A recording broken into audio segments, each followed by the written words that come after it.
Greetings, ladies and gentlemen, and welcome to this latest narration of the web series The Nature of Predators Book 2. If you're new to the series, there is a playlist listed down below in the description, and as always, I hope that you enjoy. Chapter 13. Memory Transcription Subject, Tassie, by some scientist. Date, Standardized Human Time, March 17th, 2160. The hotel was difficult to miss, seemingly tailored to extraterrestrial clientele. This venue must have been where diplomatic guests from across the galaxy were brought in. Certain floors had unique environmental controls, from what Dustin explained. Perhaps some of those could be useful for accommodating bison subspecies who had varying climate preferences. The floor we were brought to was part of the standard lodgings, suitable for most species, including humans. My beak parted with a bit of enthusiasm as the Terran waved at an indoor pool. I could see primate guests and Thafki being the primary occupants, with the massive natives somehow finding buoyancy. It was strange to see how violently they kicked in the water, while moving a single arm at a time in rotational fashion. Certainly not the most graceful-looking technique. The yodel's vitriol left my feathers ruffled, though I was attempting to shake it off. How could I squander the first opportunity to absorb everything about Earth's culture? One resentful species shouldn't ruin the entirety of the trip.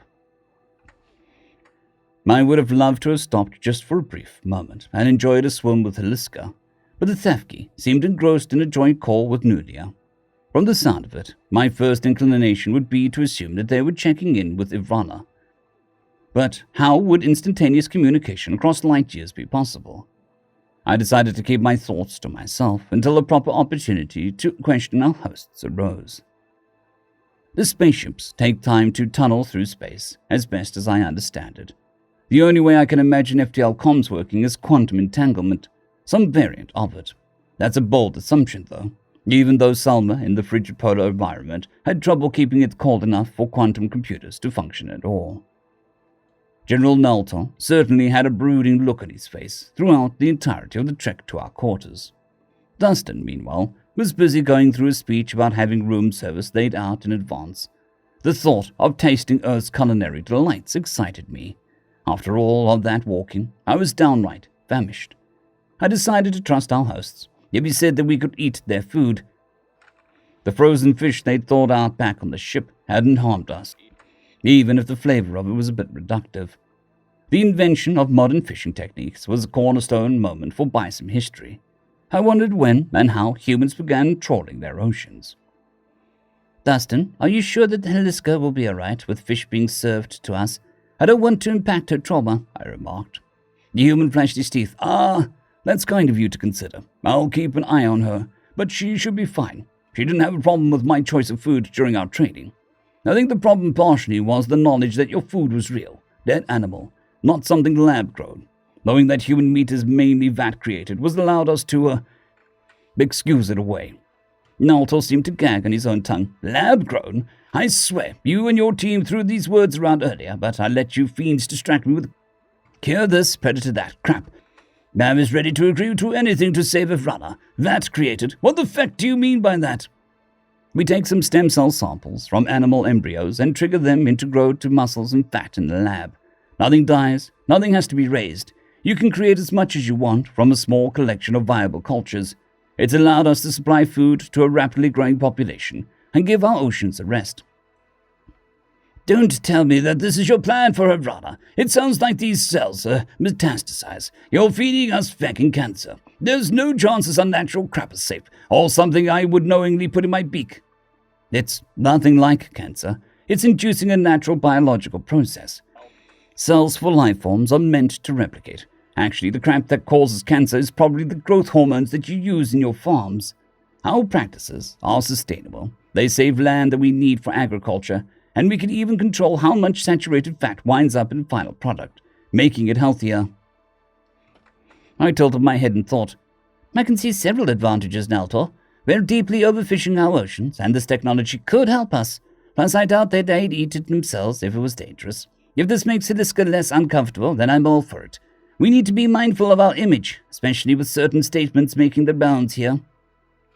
We've done nothing to have an image problem, except exist, the Selmal General challenged. Though I don't know what those Taisaya fackwits have done, I don't think they've had any positive contributions to Vrana in our entire history. You're correct about existing, Naltor, but perhaps you should reconsider your hostility towards Tessia. They probably don't feel too positively about Selma or Vitrala, since you both tried to invade them. There used to be 4 subspecies of bison, That was before the other nations pillaged Nulman. Wouldn't the Tessia have shared their fate if you weren't driven back? Dustin countered. That was a long time ago. My country didn't even exist back then, and the Vitrala had a damn fiefdom in those days. I thought you weren't here to judge our history. That you wanted us to not judge yours, that you'd made your own mistakes. I'm not judging your mistakes. I'm encouraging you to understand the different perspective from your own. There's no reason you can't learn from the past's lessons. Failure to do so makes it inevitable that they'll happen again. That's all well and dandy, but if you want to talk about the past, the Tessia are reclusive and sketchy as kale. Lessman is considered to be on good terms with the war-happy nomads just because they'll humor conversations with us. I've always thought that they were the threat to our peace, that they'd be the last to ever want bison unity. Now they're proving me right by facking up first contact. Concern caused me to clutch my flippers to my chest. There is no need to get so defensive, Naltor. No, we don't even know what the Tessia have done. It's all right, Dustin assured. We should wait to have all the facts. I think I already know what I have to suggest. If it's as bad as the Yodels say, we need to approach the Tessia, or all chances of getting into the Sapien Coalition will be gone. Arranging a parley on Ulsh, we can't afford such biases. We have to go there. That's suicide. So is letting Vrana die, I countered. With the up-ice climb we already have, we can't afford more opposition. I won't let first contact be ruined. I appreciate your passion. Aliska and Nulia are conferencing live with our monitoring station back in Vrana's system. Dustin's words offered confirmation of FTL comms. Makes it much easier for them to communicate across the coalition, I imagine, and it'll help us stay in touch with Earth. Let's take this into a private venue. This is one of your rooms here. We'll see what my teammates have to say, and we'll make a plan to get all of the nations on our side. The Gojid sociologist was jotting down several notes for herself, while the Thafki seemed to be listening intently to the latest intel from Vrana. I couldn't help but wonder how the people back home were taking the news of first contact. It was clear, given how standoffish the Tessia were behaving, that not all bisons were welcoming our visitors with open flippers. It was my hope that the Murley Huddledom and the Confederation of Vitral were a bit more receptive to the aliens. The less sane diplomats must be working overtime, banking on years of forged relations to make the other nations amenable. Did we have an inroad with the Tessia? How were the other countries handling the fact that the visitors only contacted us? Aliska looks worried, and I don't think it's about the fish. That can't be a positive sign. Dustin clapped his hands, finding plates set out under the metal trays. Ah, food is here. The one with the green sticker is for you, Lally. Dig in, please. Naltor didn't look exhilarated about sampling the offerings, after learning how they were sourced. So I decided to set an open-minded example. My flippers grabbed a human culinary tool, and I dove into the tender fish cutlet. It was delectable, juicy, and falling apart in my beak.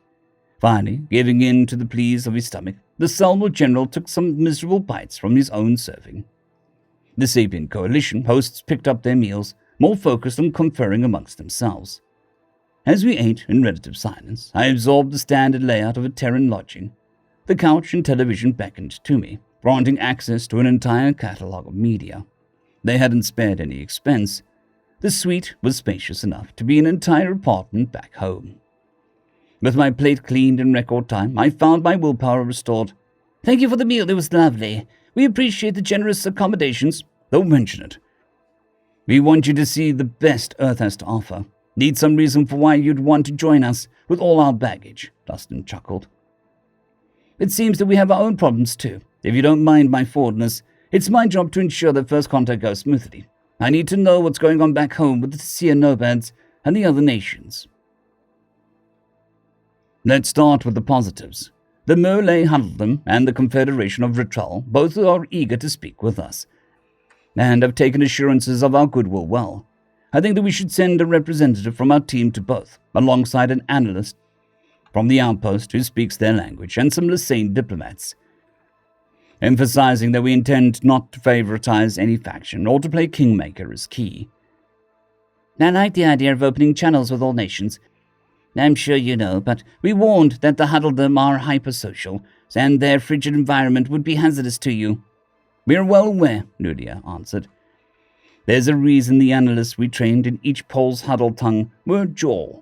They would be able to handle the temperatures, whereas I was planning to volunteer as the landing party's representative. I don't mind wearing an environmental suit. Heliska can handle the Confederation of Ritol, who have the closest ties to your country. Hopefully, Lasman can help coordinate our reception. Gerald Naltor set down his fork. I can make arrangements for your safe passage, but I can't go with you to Selma territory. The Huddledom sees me as a traitor. I was the first officer of my country to defect to a nation created by Ritala. I wouldn't be welcome there, though Tassie shouldn't have the same issues. We've done background research on you both, Heliska commented. The disclosure is appreciated, nonetheless. Given that you read minds, I shouldn't be surprised at your disregard for privacy. I think they just wanted to know who they were dealing with, I sighed. They'd want something resembling a background check for the first Bisoms to cross their borders. Lulia drummed her claws on the table. It's also that understanding you on a personal level helps us to avoid offending you. We're setting the groundwork for relations between our species. If anything goes wrong between us, it could spell diplomatic catastrophe.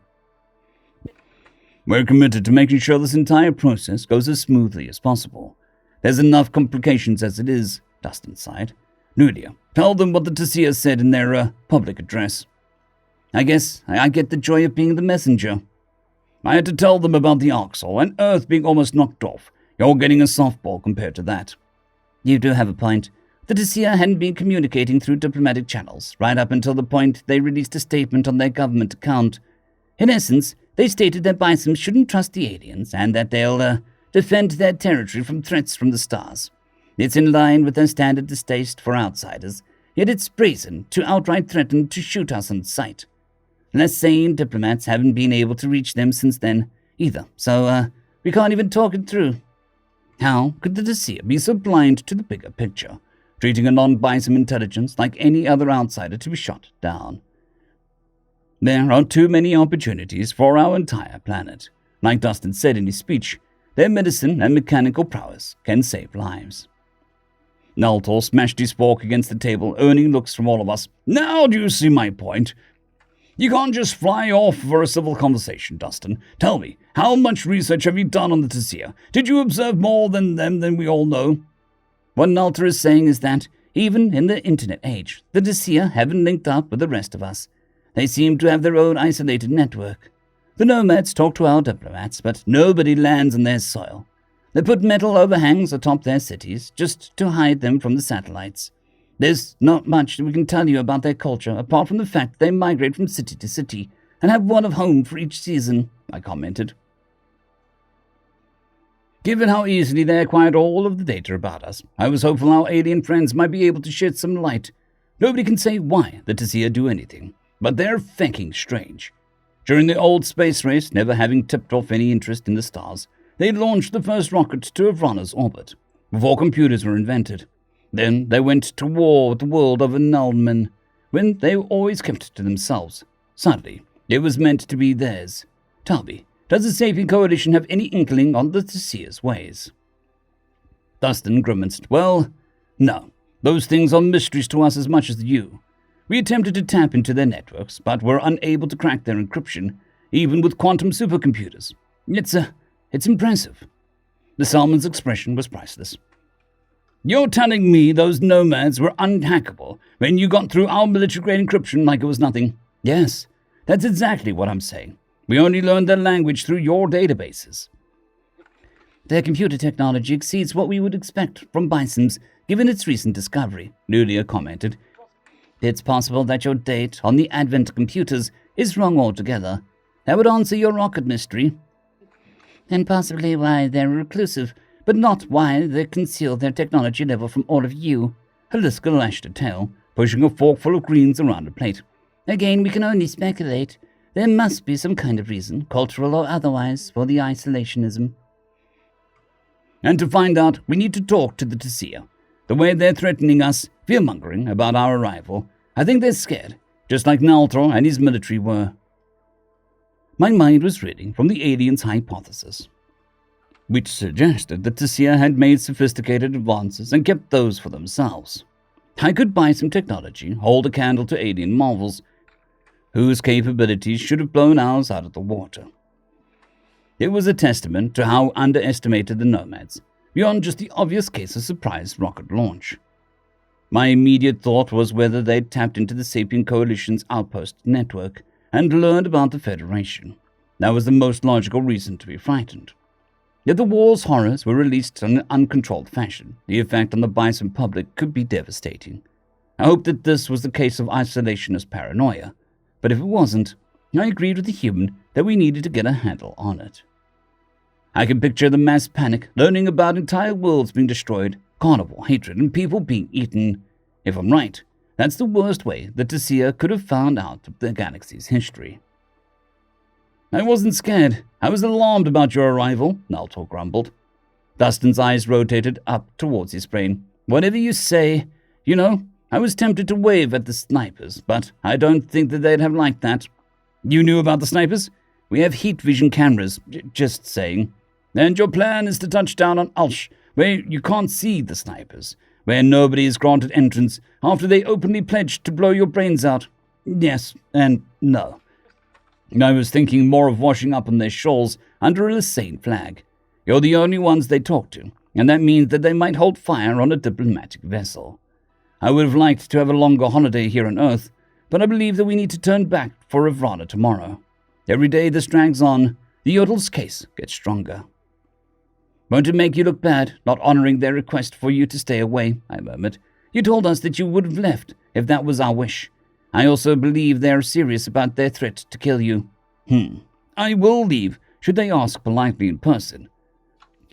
Perhaps we're wrong not to respect their keep-out message, but they simply must recant the public statement, for the sake of our mission. Evrana is in dire straits. I'll sleep fine at night, and to save an entire planet, I can stomach the risks. I've come to like you, Dustin, and though he won't admit it, Naltor does too. Neither of us want anything to happen to you. I would feel terrible if first contact ended in a tragedy, not to mention what it could mean between our two people. I want to fix this mess as much as you do, but perhaps it should be a less sane diplomats taking the plunge. I agree with Dr. Tassi, Nudia said, her spines half raised in alarm. There's no reason for you to put yourself in such a grave peril.